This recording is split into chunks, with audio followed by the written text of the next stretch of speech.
안녕하십니까? 잘 지내셨어요? 오늘 말씀 제목은 이길 것이다입니다. 요절 17장 14절을 같이 읽어볼까요? 17장 14절 시작. 그들의 어린 양과 검으로 싸우려니와 어린 양은 만주의 주시오 만왕의 왕이시므로 그들을 이기실 거예요. 또 그와 함께 있는 자들 곧 부르심을 받고 택하심을 받은 진실한 자들도 이기리로다. 기도하겠습니다. 은혜로우신 주님, 오늘도 살아계신 하나님께 예배드릴 수 있도록 은혜 주심을 감사합니다. 우리가 드리는 예배가 성부 하나님, 성자 하나님, 성령 하나님을 기쁘시게 하는 예배가 되게 하여 주십시오. 또 우리가 하나님의 긍휼을 간절히 사모하는 겸비한 마음으로 예배드리게 해주시고, 그리하여 주님께서 주시는 주 용서와 말씀의 은혜를 풍성하게 누리도록 도와주시옵소서. 예수님의 이름으로 기도하였습니다. 아멘. 오늘날 많은 사람들이 부와 사치와 화려함을 추구합니다. 능력이 없어서 그렇지 능력만 되면 명품을 구입하고 싶어 해요. 예를 들어 명품 아파트, 명품 차 없죠. 김대하 목자. 명품 승용차, 또 명품 옷, 그 명품 액세서리 등을 구입하고 싶어 합니다. 또 직장도 연봉을 많이 주는 그런 직장에 다니고 싶어 합니다. 그래서 이제 사람들이 부자가 돼서 화려하게 사치스럽게 살고 싶어 하는 것 같아요. 그런데 신자들도 이런 세상의 영향과 세상 유혹을 받아서 부와 사치와 화려함을 추구하는 사람도 있습니다. 그러면 우리는 이런 시대 가운데 어떻게 살아야 합니까? 우리도 부와 사치와 화려함을 추구해야 할까요? 우리에게는 두 개의 길이 있습니다. 부와 사치와 화려함을 상징하는 바벨론을 부러워하며 바벨론의 길을 갈 것인지, 아니면 거룩함을 상징하는 어린 양 예수님의 신부로 살 것인지, 오늘 말씀을 통해서 우리가 첫째는 이제 바벨론의 겉모습과 실상이 어떠한가, 둘째는 바벨론의 결국이 어떻게 되는가 제대로 볼 수 있기를 기도합니다. 그리하여 우리가 어떻게 살아야 하는가 오늘 말씀을 통해 배울 수 있기를 바랍니다. 제1장 바벨론이 심판받는 이유 1절에서 6절 말씀입니다. 1절을 읽겠습니다. 시작. 또 일곱 대접을 가진 일곱 천사 중 하나가 와서 내게 말하여 이르되 이리로 오라. 나만 물 위에 앉은 큰 음녀가 받을 심판을 내게 보이리라. 여기서 1절에서 일곱 대접은 일곱 대접 재앙을 가리키죠. 그러므로 17장은 일곱 대접 재앙과 관련이 있습니다. 특히 일곱 대접 재앙 중에서도 일곱 번째 대접 재앙, 그게 뭐죠? 큰 성 바벨론의 멸망이죠. 그것과 관련이 있습니다. 그래서 1절 하반절도 뭐라고 합니까? 1절 하반절 보시면 큰 음녀가 받을 심판을 내게 보이리라 라고 말씀하고 있습니다. 그러니까 17장은 큰 음녀가 받을 심판에 대한 내용인 것이죠. 대접재앙 중에서도 큰 음녀가 받을 심판에 대한 내용입니다. 그리고 1절 큰 음녀를 5절을 보시면 5절에서 큰 바벨론이라고 하고, 18절을 보시면 18절에서는 큰 성이라고 부릅니다. 그러므로 1절 큰 음녀는 한마디로 큰 성 바벨론을 가리킵니다. 그리고 여기서 음녀는 도덕적인 음녀라기보다는 사람을 우상 숭배하게 하는 영적인 음녀를 가리킵니다. 그러면 여기서 큰 음녀는 구체적으로 누구를 가리킬까요? 이미 본 것처럼 17장 5절은 1절의 큰 음녀가 땅의 음녀들과 가증한 것들의 어미, 즉 큰 바벨론이라고 말씀했고, 17장 18절은 땅의 왕들을 다스리는 큰 성이라고 말씀합니다. 그런데 이 바벨론, 지금 큰 음녀가 큰 성 바벨론이다 라고 말하고 있죠. 근데 이 큰 성 바벨론과 당시의 로마 제국은 아주 닮았어요. 왜냐하면은 음행 곧 우상 숭배를 강요했다는 점에서, 그리고 성전을 파괴했다는 점에서 바벨론 제국이 BC 586년에 성전을 파괴한 것처럼 AD 70년에 로마 제국이 성전을 파괴했거든요. 성전을 파괴했다는 점에서도 그렇고 교회 공동체를 박해했다는 점에서도 바벨론과 로마 제국은 닮았어요. 그래서 1절 큰 음녀, 5절과 18절 큰 바벨론, 큰 성은 여기서 당시 로마 제국을 가리킵니다. 그러니까 큰 음녀, 큰 성 바벨론은 로마 제국을 가리키는데, 그렇게 말한 것은 로마 제국이 신자들에게 음행, 그 우상 숭배를 강요하고 교회를 박해하고 또 예루살렘 성전을 파괴했기 때문에 그렇게 부르는 겁니다. 그리고 1절을 보면 큰 음녀가 어디에 앉았어요? 많은 물 위에 앉았다고 했는데, 여기 큰 음녀가 앉은 많은 물에 대해서 15절을 보세요. 15절은 이렇게 말합니다. 너가 본 음녀가 앉은 물은 백성과 무리와 열국과 방언들이니라. 그러니까 1절에서 큰 음녀가 앉은 물은 세상 여러 나라들을 가리킵니다. 그리하여 큰 음녀가 많은 물 위에 앉았다라는 것은 큰 음녀가 큰 성 바벨론, 즉 그 로마 제국이 세상 나라들을 지배하고 막강한 영향력을 행사하고 있었음을 가리키는 표현입니다. 18절도 1절 큰 음녀는 땅의 왕들을 다스리는 큰 성이라고 말씀합니다. 그래서 바벨론을 큰 성 바벨론이라고 부릅니다. 그러니까 여기 큰 음녀는 큰 바벨론, 즉 근데 큰 바벨론은 큰 성이다. 근데 큰 성은 당시 로마 제국을 가리키는 표현이다라는 거죠. 그래서 바벨론이나 당시 로마 제국이나 큰 성이었어요. 큰 능력을 가지고 있었습니다. 반면 교회를 가리킬 때는 이따 나중에 배우게 되겠지만 21장 9절을 보면 신부다고 표현합니다. 신부 곧 어린 양의 아내라고 표현합니다. 음녀가 아니라 교회는 신부, 누구의 아내입니까? 어린 양 예수님의 아내다. 또는 거룩한 성 예루살렘이라고 부릅니다. 그러니까 교회는 큰 성이라고 하지 않습니다. 교회가 추구한 것은 큰 능력을 추구하는 게 아니라 거룩함을 추구하기 때문에 거룩한 성 예루살렘이고, 그러나 바벨론은 거룩한 바벨론 이런 말 안 해요. 큰 능력, 큰 성 바벨론이라고 말합니다. 그래서 큰 음녀하고 신부, 그 어린 양의 아내와 대조되죠. 그죠? 음녀와 어린 양의 아내, 신부가 대조되고 큰 성 바벨론과 거룩한 성 예루살렘이 대조됩니다. 그런데 1절은 이러한 큰 음녀가 어떻다는 걸 심판을 받는다라고 말씀합니다. 이게 핵심입니다. 사람들에게 우상 숭배를 강요하고 하나님의 교회를 박해했던 이 큰 음녀, 즉 큰 성 바벨론, 당시 로마 제국은 반드시 하나님의 심판을 받습니다. 그리고 17장 16절과 17절은 1절 큰 음녀가 받는 심판의 내용입니다. 그러면 큰 음녀, 큰 성 바벨론은 왜 심판을 받을까요? 그러니까 17장이 말씀하는 핵심적인 내용은 큰 음녀가 심판을 받는다. 근데 이 큰 음녀는 큰 성 바벨론이다.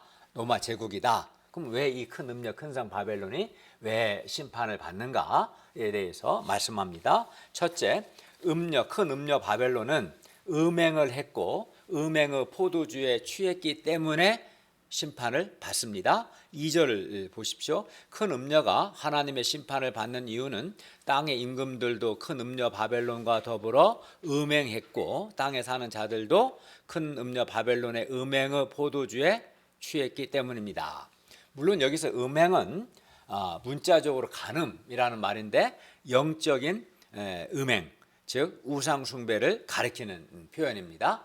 그러니까 부부가 남편이든 아내든 자기 배우자가 아닌 다른 사람과 불륜을 저지르면 그걸 음행이다, 간음이라고 표현하는데, 이 요한계시록에서 말하는 음행과 간음은 부부 사이를 말하는 건 아니고 영적인 음행, 간음, 하나님과의 관계 속에서 하나님을 섬기지 않고 우상 숭배하는 것을 요한계시록은 음행이라고 이제 표현합니다.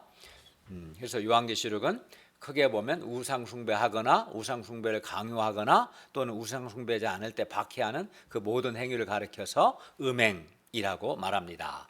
그리고 2절 땅에 사는 자들은 우리가 여러 번 말씀드린 것처럼 요한계시록에서는 14장을 제외하고는 땅에 사는 자들은 다 사탄에게 속한 자들을 가리키고 17장 8절에 의하면 창세 이후로 그 이름이 생명책에 기록되지 못한 불신자들을 가리키는 표현입니다. 그리고 2절 하반절에서 땅에 사는 자들도 그 음행의 포도주에 취했다라고 했을 때 여기서 포도주는 17장 6절 성도들의 피와 예수의 증인들의 피를 상징합니다. 그러니까 큰 음녀 바벨론은 성도들에게 우상 숭배를 강요하고 음행을 강요한 거죠. 그리고 우상 숭배치 않은 우상 숭배를 거부한 성도들을 박해해서 성도들의 피를 흘리게 한 거예요. 그것을 이제 음행하였고 또 음행의 포도주에 취했다라고 표현한 겁니다. 큰 음녀 바벨론이 음행의 포도주에 취했다라고 말하는 것을 보면 음녀 바벨론이 성도들을 박해하고 죽이는 일에 극도로 도취되어 있었음을 알 수 있습니다. 그러나 이렇게 스스로 음행을 하고 음행을 행하고 또 땅에 사는 자들에게 음행을 강요하고 음행의 포도주에 취한 음녀는 반드시 하나님의 심판을 받습니다. 이게 17장에서 강조하는 핵심입니다. 16절은 음녀가 받는 심판에 대한 내용인데 한번 16절을 보시면 열불과 짐승이 음녀를 미워하여 음녀를 망하게 하고 벌거벗게 하고 음녀의 살을 먹고 불로 아주 사릅니다. 한마디로 음녀를 멸망시키는 거죠. 그리고 물론 여기서 열불과 짐승을 통해 음녀를 이렇게 심판하시는 분은 하나님이십니다. 그리고 음녀가 이러한 심판을 받는 것은 마땅합니다. 왜 그렇죠? 왜냐하면 음녀가 땅의 임금들과 더불어 음행했고 성도들의 피를 흘렸기 때문입니다. 그러니까 요한계시록 17장은 음녀, 큰 성 바벨론, 당시 로마 제국이 심판을 받는다. 그걸 말씀하고 그런데 왜 심판을 받는가를 먼저 말씀해요. 뒤에서는 이제 어린 양 예수님과 교회가 이긴다. 그걸 말씀하고 그러면 큰 음녀 바벨론은 심판받고 어린 양 예수님과 함께한 교회는 이긴다. 그러니까 교회는 어떻게 살해하는가를 말하는 게 17장 메시지 핵심입니다. 둘째, 음녀 바벨론 배후에 사탄의 세력이 있기 때문에 바벨론은 하나님의 심판을 받는 것입니다. 3절을 보십시오. 3절을 보면 1절의 큰 음녀는 뭘 탔어요? 붉은빛 짐승을 탔죠. 보통 이제 사람들은 말을 타지 않습니까? 그런데 이 큰 음녀는 붉은빛 짐승을 탔는데 그 짐승의 몸에 하나님을 모독하는 이름들이 가득하고 이 짐승은 7머리와 10뿔이 있었어요. 어렵지 않아요. 요한계시록에 다 이 짐승은 머리는 7이고 뿔은 10입니다. 헷갈릴 필요가 없어요. 여자 그 큰 음녀가 붉은빛 짐승을 타고 있다는 것은 이 큰 음녀하고 큰 음녀는 바벨론이죠. 이 바벨론과 짐승, 큰 음녀와 짐승이 매우 밀접한 관계였음을 알 수 있어요. 왜냐하면은 큰 음녀가 붉은빛 짐승을 타고 있으니까 큰 음녀와 붉은빛 짐승은 밀접한 관계죠. 큰 음녀, 즉 이 바벨론의 배후에 짐승이 있다는 거예요. 큰 음녀가 붉은빛 짐승을 타고 있다는 것은 큰 음녀 바벨론 배후에 짐승이 있다는 것이고 이 큰 음녀 바벨론은 짐승의 하수인이다라는 것을 의미합니다. 그러면 큰 음녀가 탄 이 짐승은 누굴까요? 아마 여러분 읽으면 이 짐승이 좀 이해하기가 좀 어려웠을까요? 큰 음녀는 교회를 박해하고 음행을 강요했던 바벨론 로마 제국이라 심플한데 짐승 표현이 좀 어렵죠. 여기서 짐승은 아까 3절에서 본 것처럼 그 몸에 하나님을 모독하는 이름들이 가득하고 7머리와 10뿔을 가진 것을 볼 때 여기서 짐승은 1차적으로는 우리가 배운 13장 1절에 바다에서 나온 짐승을 가리킵니다. 바다에서 나온 짐승도 7머리 10뿔을 가졌잖아요. 그것도 짐승이었고 그 점에서 그렇습니다. 그런데 13장에서 바다에서 나온 짐승은 하나님과 하나님의 교회를 대적하던 로마 황제들을 가리켰습니다. 한편 이 큰 음녀가 타고 있는 짐승이 붉은 빛을 띠고 있다는 점에서 이 여자가 큰 음녀가 타고 있는 이 붉은빛 짐승은 12장 붉은 용과도 일정 관련이 있다고 볼 수 있어요. 그러니까 그 큰 음녀는 바벨론이죠. 큰 성 바벨론인데 큰 성 바벨론은 붉은빛 짐승을 타고 있어요. 그렇다는 것은 큰 성 바벨론이 바벨론이 12장의 용, 즉 사탄과 13장 바다에서 나온 짐승의 본질을 다 같이 갖고 있다라는 것을 또 알 수 있죠. 따라서 바벨론은 짐승이, 왜냐하면 이 바벨론, 큰 음녀는 바벨론인데 큰 음녀가 붉은빛 짐승을 타고 있기 때문에 이 바벨론은 짐승이 사람들을 지배하기 위해 사용하는 현실적 도구입니다. 지난 시간에 배운 것처럼. 그러니까 이 바벨론 음녀 배후에 짐승이 있는 거죠. 짐승의 하수인이 바벨론 큰 음녀죠. 그런 점에서 이 바벨론은 짐승이 사람들을 지배한다는 것은 구체적으로 말하면 사람들이 하나님께 대한 소원을 잃어버리고 하나님을 떠나서 우상 숭배하게 하는 거죠. 짐승이 하는 일은 하기 위해 사용하는 도구가 바로 뭐예요? 바벨론이다. 큰 음녀다라는 걸 알 수 있습니다. 그리고 이제 아까 12장에서 용은 붉은 용은 사탄을 가리켰는데 12장에서 용, 즉 사탄이 바다에서 나온 짐승에게 능력과 보좌와 큰 권세를 주었습니다. 우리가 이미 배웠죠. 게다가 여자가 타고 있는 짐승이 붉은빛 짐승이기 때문에 즉 붉은빛 짐승이라는 말 자체가 용과 짐승을 합친 거죠. 용은 붉은색이고 짐승은 바다에서 올라온 짐승을 합친 거기 때문에 그리고 또 이 짐승은 용 사탄으로부터 13장 2절에서 능력과 권세를 받았기 때문에 한마디로 이 짐승이 타고 있는 큰 음녀나 다 사탄의 세력이라는 걸 알 수 있겠죠. 그죠? 용은 사탄이고 사탄이 짐승에게 권세를 주었고 또 짐승은 그 바벨론을 하수인으로 사람들을 다스리기 사용하니까 한마디로 바벨론 두 짐승 용 다 사탄의 세력이라는 것을 알 수 있습니다. 그러므로 큰 음녀 곧 로마 제국 배후에 누가 있어요? 사탄의 세력이 있음을 알 수 있습니다. 이를 통해 볼 때 우상 숭배를 강요하고 또 교회 공동체를 박해하는 배후에는 항상 누가 있어요?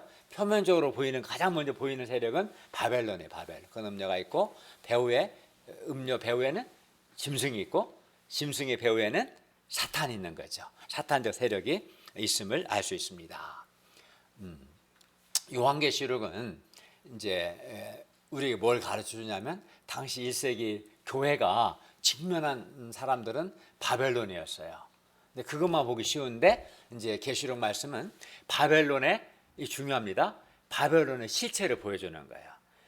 지금 우리가 4절부터 보게 될 바벨론의 겉모습은 이렇지만 그들의 속은 이렇다. 그리고 바벨론이 사실은 붉은빛 짐승을 타고 있다. 바벨론은 짐승의 하수인이라는 것을 우리에게 가르쳐주고 폭로해요. 그리고 그 짐승 역시 용이 권세를 준 거다. 그러니까 교회의 음행을 강요하고 또 교회를 박해하는 배후에는 짐승과 용, 사탄적 세력이 있음을 너희가 알아야 한다. 이걸 가르쳐주고 그러나 17장에서 16, 17절에서 큰 음녀, 큰 성 바벨론이 어떻게 아까 막 살을 뜯어먹고 불살로 멸망한다. 그리고 이제 우리가 두 번째 보게 될 것은 짐승도 멸망한다는 게 계속 반복돼요. 17장에 멸망한다. 그 멸망의 진짜 모습은 언제 나타나냐면 19장에서는 두 짐승이 멸망하는 모습이 나타나고 20장에서는 용 사탄이 멸망하고 20장 15절에서는 사탄에 속한 사람 멸망하는 그림을 이제 그때 보여줍니다. 이거 다 보여주고 그러니까 교회가 어떻게 살아야하는가를 이제 방향을 주는 거죠. 셋째, 음녀 바벨론, 큰 음녀는 이제 큰 성 바벨론인데 큰 음녀는 겉은 화려하지만 속은 가증한 것과 음행의 더러운 것으로 가득하기 때문에 하나님의 심판을 받는 겁니다. 4절을 한번 다 같이 읽겠습니다. 시작. 그 여자는 자줏빛과 붉은 옷을 금자와 보석과 진주로 꾸미고 손에 금자를 가졌는데 가증한 물건과 그의 음행에 더러운 것들이 가득하더라. 예, 여기서 자줏빛 옷은 당시 이제 왕들이 입었던 옷 색깔인데요. 자줏빛과 붉은 빛은 로마 제국의 경제적인 부와 사치와 화려함을 상징했습니다. 그래서 큰 여자는 큰 음녀죠. 1절에 큰 음녀가 자줏빛과 붉은빛 옷을 입고 또 금과 보석과 진주로 꾸몄다는 것은 이 큰 음녀가 매우 사치스럽고 화려한 옷을 입고 아주 값비싼 보석류로 치장하고 있음을 의미합니다. 한마디로 최고의 명품으로 치장한 거죠. 이 음녀는 이렇게 부와 사치와 화려함으로 사람들의 마음을 빼앗고 사람들을 유혹해서 우상 숭배를 강요합니다. 그리고 여자의 손에 금잔을 가졌는데 제 손에는 뭐가 있어요? 종이컵이. 이 금잔이 아니죠. 근데 여자는 기본 잔이 금잔이에요.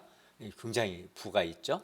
금잔을 가졌는데 잔은 멋있지만 실상 가증한 그 잔 안에는 가증한 물건과 그의 음행에 더러운 것들이 가득했어요. 여기서 가증한 물건은 우상 숭배와 밀접한 관련이 있고 그의 음행에 더러운 것도 우상 숭배로 인한 도덕적 영적으로 더러워진 것을 가리킵니다. 이러한 음녀의 모습은 빛나고 깨끗한 세마포 옷을 입은 어린 양의 신부, 즉 성도들의 모습과는 아주 대조적이죠. 성도들은 깨끗한 옷을 입은 이 음녀는 더러운 것이 가득하니까요. 이상을 통해 볼 때 큰 음녀, 즉 큰 성 바벨론은 화려한 겉모습과는 달리 겉은 되게 화려하잖아요. 그죠? 그렇지만 그 속은 우상 숭배로 인해서 영적 도덕적 더러움이 가득하다는 것을 알 수 있습니다. 그리고 이러한 음녀의 모습은 오늘날 음녀와 같이 우상 숭배하는 사람들의 일반적인 모습이기도 합니다. 큰 음녀, 즉 큰 성 바벨론 우상 숭배자들이 겉은 화려하지만 속은 영적 도덕적 더러움이 가득합니다. 이걸 계시록은 우리에게 보여주는 거고, 그러므로 우리는 음녀의 부와 사치와 화려함의 겉모습만 보고 음녀에게 속지 말아야 합니다. 당시 많은 사람들이 큰 음녀 바벨론의 겉에 나타난 그 엄청난 능력, 경제적인 화려함, 사치를 보고 이제 마음을 빼앗기고 순응하는 것을 하고 그다가 우상 숭배에 넘어가니까 계시록 말씀은 너희가 보는 것처럼 음녀가 겉은 화려한 거 맞다. 그러나 그 속에 온갖 악함과 더러움이 가득하다. 그러니까 속지 말라 하는 거예요. 그래서 우리는 음녀의 겉만 보고 속을 것이 아니라 음녀의 속에 있는 죄와 더러움을 볼 수 있어야 합니다. 3절에서 큰 음녀 곧 바벨론이 붉은빛 짐승을 타고 있었다는 것은 큰 음녀 즉 바벨론이 붉은빛 짐승과 매우 밀접한 관계였고 요한계시록이 기록될 당시 큰 음녀 즉 바벨론은 당시 로마 제국이었겠죠. 짐승의 숙주와 같은 존재했습니다. 숙주가 뭐냐면 바이러스가 활동을 하려면 숙주가 필요해요. 숙주가 없으면 바이러스가 활동할 수 없거든요. 반드시 바이러스는 숙주가 필요합니다. 코로나19 바이러스가 사람이라는 숙주를 통해서 사람을 숙주로 삼아서 활동하듯이, 그죠? 만약에 사람이 없으면 바이러스가 활동할 수 없죠. 그죠? 근데 코로나19 바이러스가 사람을 숙주를 삼아 활동하듯이 당시 짐승은 큰 음녀 바벨론을 숙주로 삼아서 활동했어요. 즉 사람들을 지배한 거죠. 그러니까 당시 큰 음녀 바벨론은 짐승이 사람들을 지배하기 위한 숙주였던 겁니다. 즉 사람들에게 우상 숭배를 강요하거나 우상 숭배를 거부하는 성도의 경우에는 핍박했던 겁니다. 짐승이. 요한계시록이 저술되던 당시 짐승은 사람들을 지배하기 위해서 로마 제국을 숙주로 사용했습니다. 여기서 사람들을 지배한다는 아까 말씀드린 것처럼 사람들에게 우상 숭배를 강요하는 거죠. 그러나 로마 제국은 짐승이 오랜 역사 속에서 갈아입은 수많은 옷들 중에 하나에 불과합니다.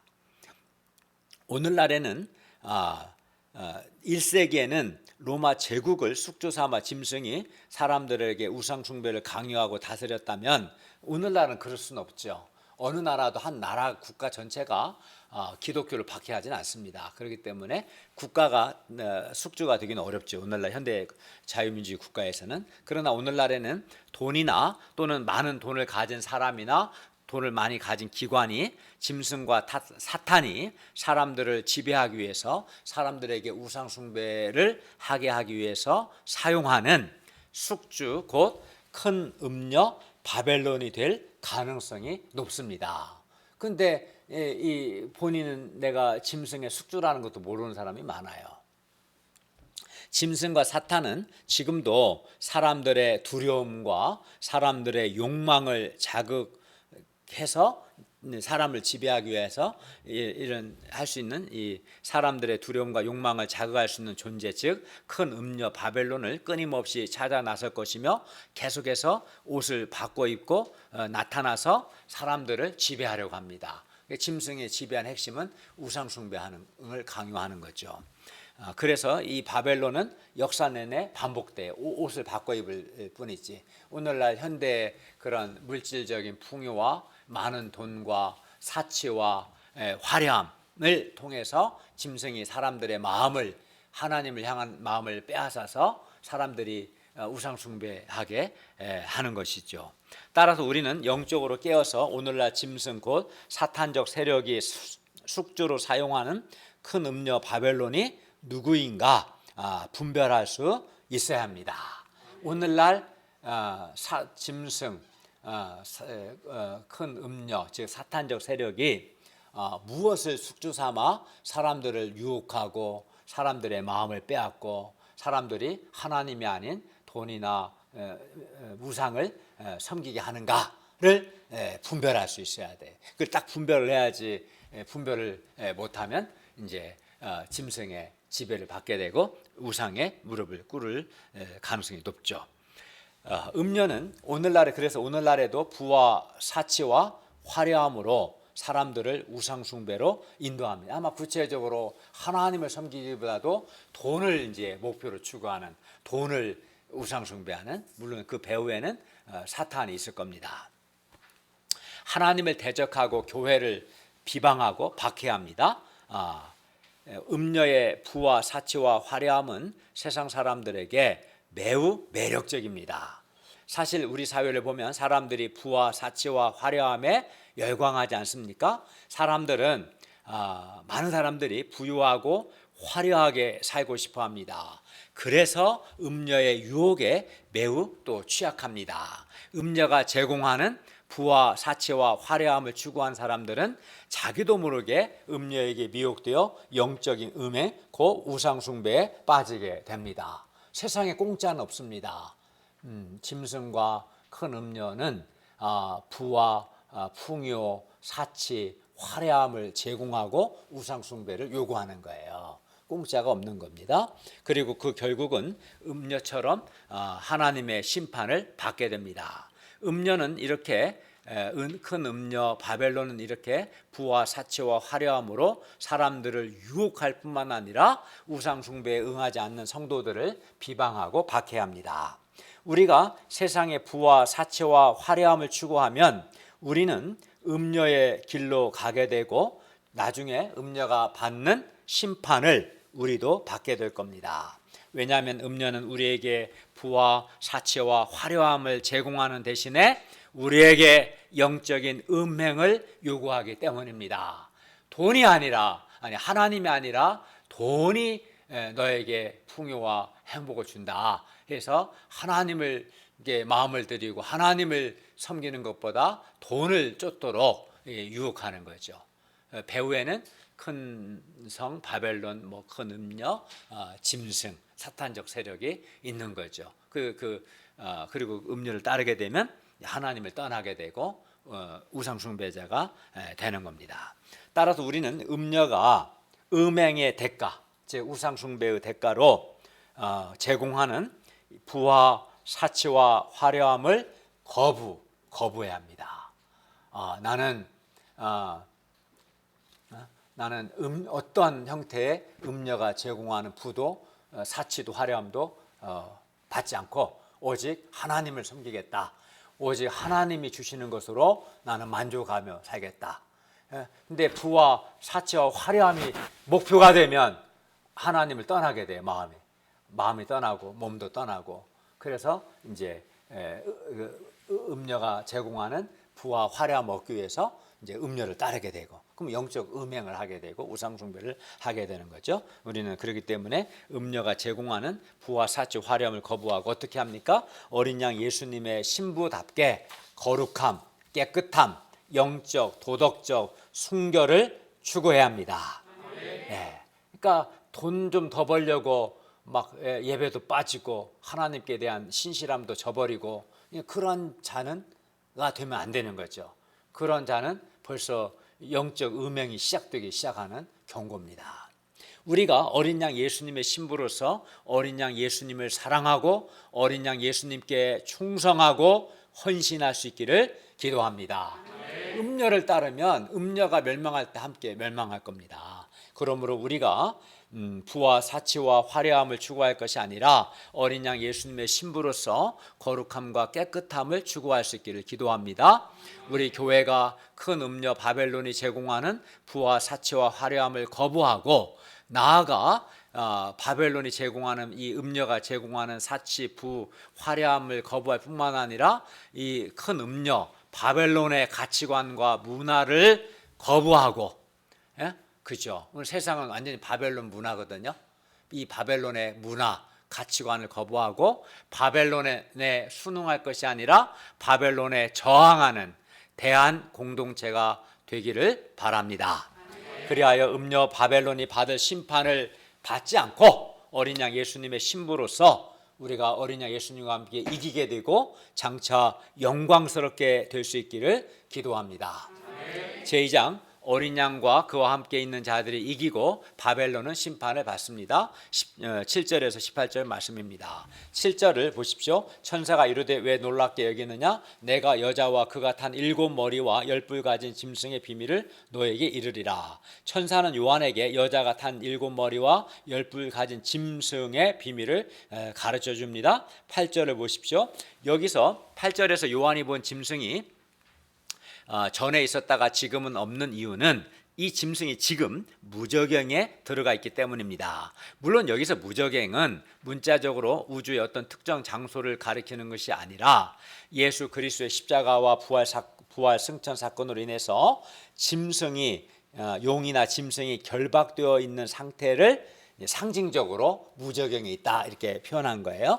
물론 이것이 또 짐승이 결박되어 있다고 해서 짐승이 전혀 활동을 하지 않는 것은 아닙니다. 좀 어렵죠, 이 점에서. 그러나 어쨌든 요한계시록에서 무저갱이라는 단어가 여러 번 나오는 무저갱은 두 가지 의미로 표해요. 용이나 짐승의 거처를 가리킬 때도 있고 또 여기처럼 용이나 짐승이 감금되어 있는, 옥에 감금되어 있는 상태를 무저갱에 있다라고 상징적으로 표현한 겁니다.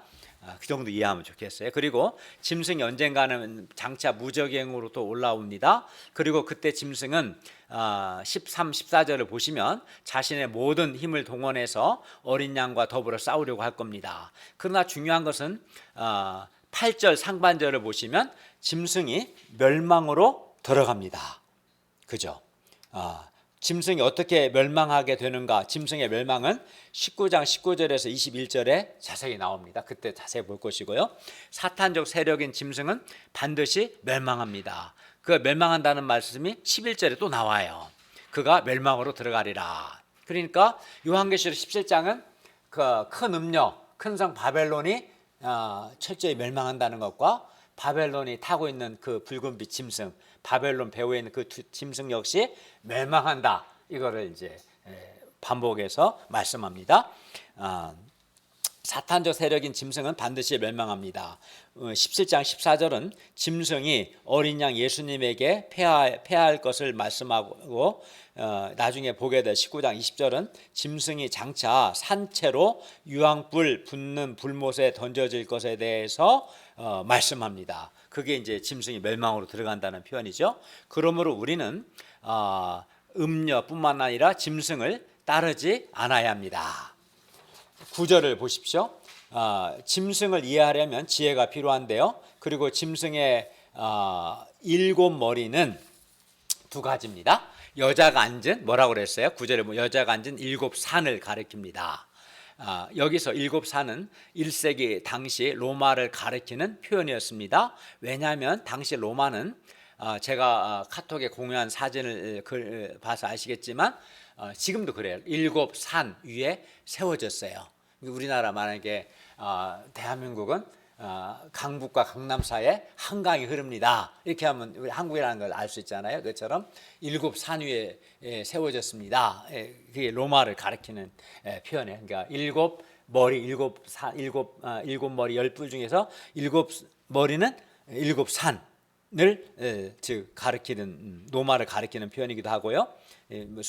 보면 이제 당시 로마는 제가 이제 보내드린 사진에서 맨 오른쪽 맨 위에서부터 순서대로 보면 큐리날리스, 비미날리스, 에스큘리누스, 카피톨리누스, 팔라티누스, 카엘리루스, 아벤티누스 이렇게 7개의 산 위에 세워진 나라였기 때문에 여기 7 머리는 여자가 아닌 7 산 이렇게 말한 겁니다. 로마를 가리키는 표현이고요. 10절을 보십시오. 짐승의 7 머리는 또 로마 제국의 7 왕을 또한 가리킵니다. 물론 여기서 7 왕이 구체적으로 누구누구를 가리키는가 우리가 알 수 없을 뿐만 아니라 계시록은 그거에 대해서 말씀하고 있지 않습니다. 중요한 것은 7 머리는 아까 7 산과 동시에 7 왕을 가리킨다는 건데 7 왕이 결국은 짐승은 7 왕이죠. 한마디로 짐승이 7 머리를 갖고 있으니까. 근데 이 7 왕이 10절 11절도 멸망으로 들어가리라 멸망한다는 겁니다. 10절 11절을 보십시오. 또 7 왕이라 5은 망하였고 하나는 있고 다른 하나는 아직 이르지 아니하였으나 이르면 반드시 잠시 동안 머무르리라. 7 왕 중에서 5은 이미 망했습니다. 그리고 지금 6째 왕이 있고 7째 왕은 아직 이르지 아니했으나 7째 왕은 반드시 잠시 동안 머뭅니다. 여기서 잠시 동안 머문다는 것은 7째 왕의 통치 기간이 매우 짧다는 뜻이고요. 11절을 보십시오. 11절을 읽겠습니다. 시작.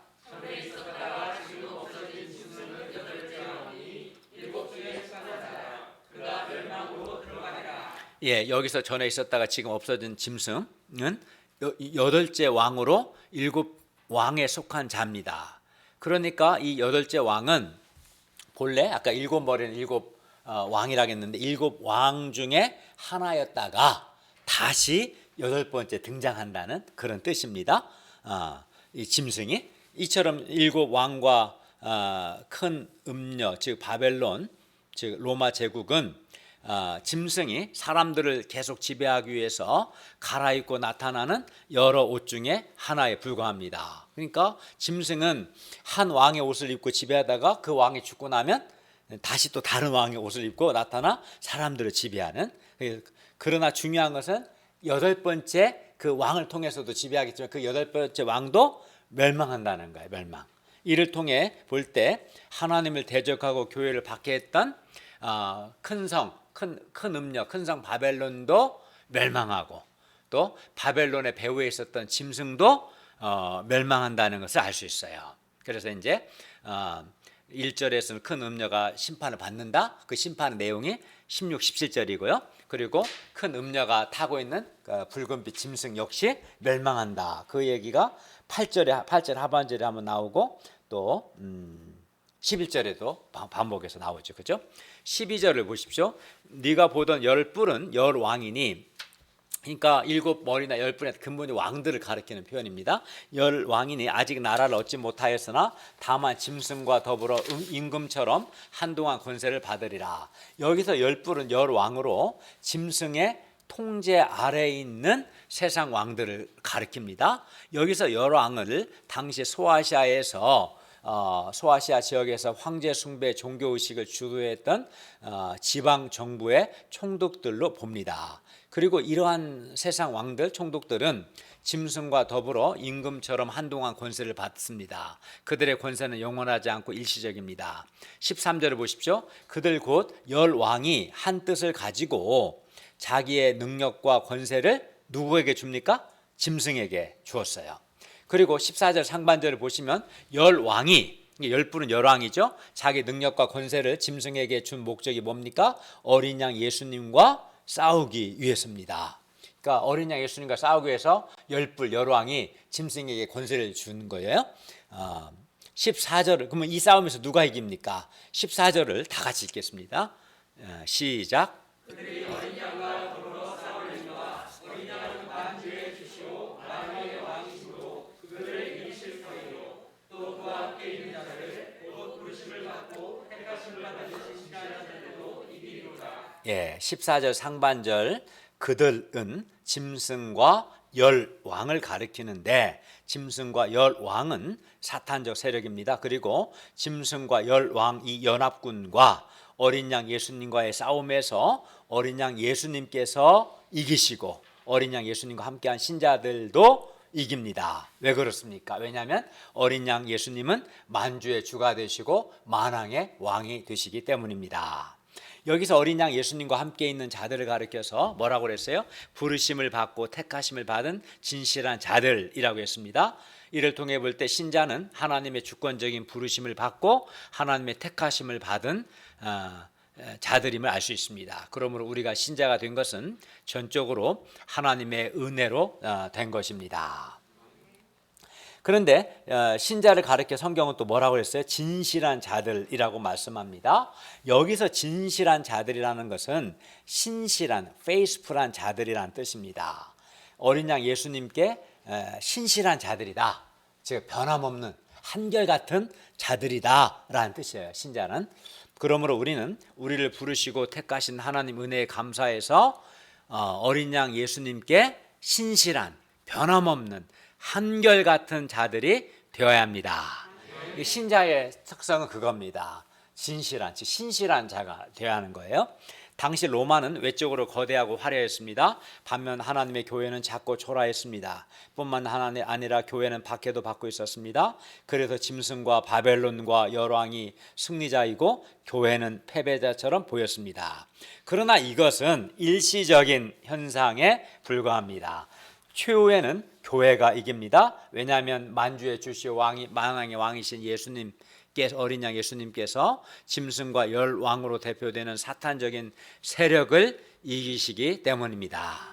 그래야 19장 20절을 보면 아까 말씀드린 것처럼 짐승은 유황불 붙는 불못에 던져지고 20장 10절을 보면 짐승에게 권세해 줬던 마귀 사탄 역시 유황 불못에 던져지고 20장 15절을 보면 누구든지 생명책에 기록되지 못한 자, 즉 사탄적 세력에 속한 자들 역시 불못에 던져집니다.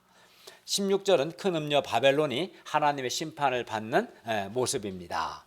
같은 16절 보십시오. 같은 편이었던 짐승과 원래 열불과 바벨론은 같은 편이었는데 이 짐승과 열불이 어느 순간 음녀를 미워하여 망하게 하고 음녀의 살을 먹고 불로 사릅니다. 이를 가리켜 악의 자기 파괴적 속성이라고 부르는데요.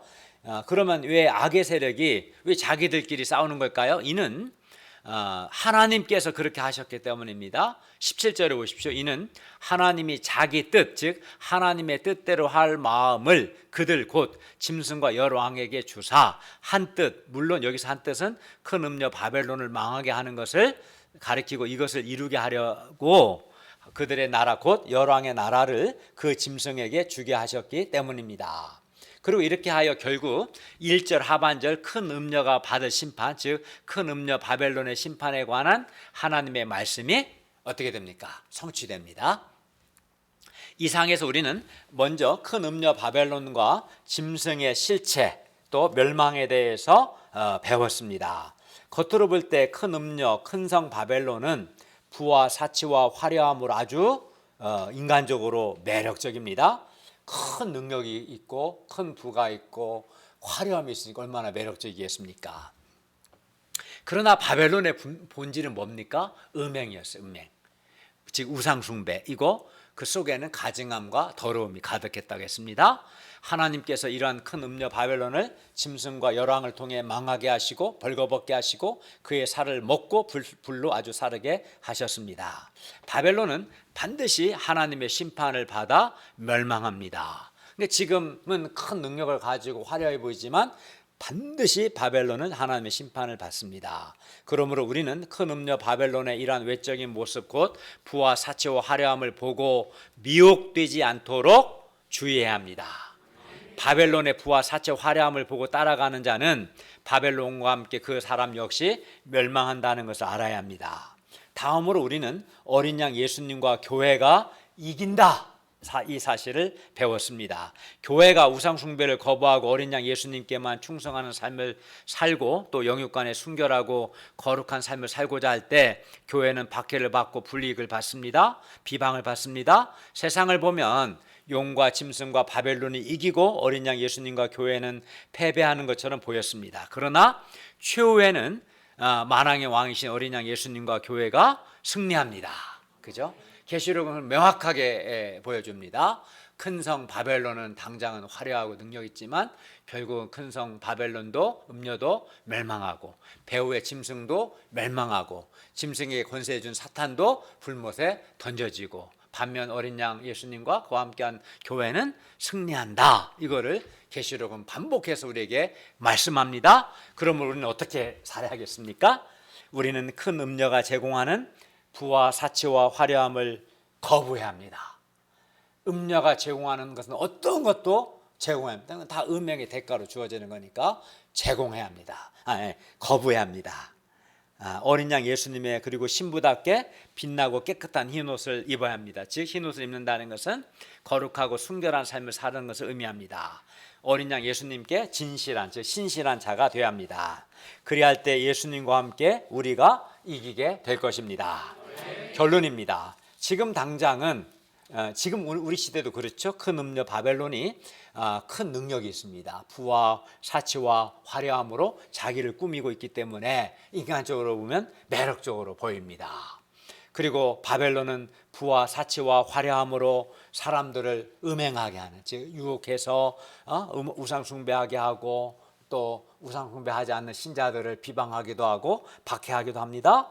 그러나 바벨론은 반드시 심판을 받아 멸망합니다. 계시록 16장, 17장, 18장 계속해서 반복하는 말씀이 바벨론이 멸망한다. 바벨론이 멸망한다라는 것입니다. 반면 교회는 겉으로 볼 때 그렇게 화려하지도 않고 좀 작고 소박해 보입니다. 그러나 교회가 거룩하고 순결한 삶을 살고 박해에도 불구하고 묵묵히 어린 양 예수님을 따르고 예수님께 신실할 때 그 교회는 반드시 어린 양 예수님과 함께 승리할 것입니다. 그러므로 우리가 장차 승리한다는 이 승리에 대한 확신을 가지고 기쁨으로 어린 양 예수님께 신실한 변함없는 한결같은 자들이 되기를 기도합니다. 바벨론이 제공하는 세상 세속적인 부와 사치와 화려함을 거부하고 바벨론에 순응하는 대신에 도리어 저항하는 대한 공동체가 되고 그래서 교회는 한마디로 대한 공동체라고 표현합니다. 그리고 어린 양 예수님께 충성하고 헌신하는 거룩하고 순결한 삶을 살고자 소원하고 결단할 수 있기를 바랍니다. 내 마음 가운데 내가 목에 칼이 들어와도 큰 음녀 바벨론이 제공하는 어떠한 부와 화려함도 나는 거부하고 나는 오직 어린 양 예수님께만 순결하고 신실한 자가 되고자 소원하고 결단할 수 있기를 바랍니다. 기도하겠습니다.